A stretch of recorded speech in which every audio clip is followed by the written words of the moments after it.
Hi guys! Let's do an unboxing of this Keurig K Mini Coffee Machine. So I got this, actually medyo matagal ko nang nakuha to pero hindi ko pa lang na-upload ang video.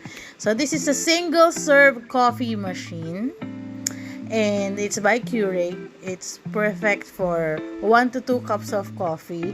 So super dali nitong gamitin. And you see here I'm unboxing it.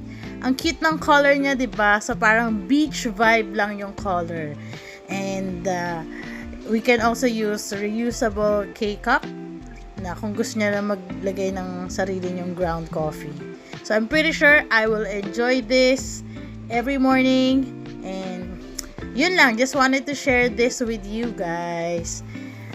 Hope you enjoy your coffee every day. Thank you. Thanks for watching. Bye.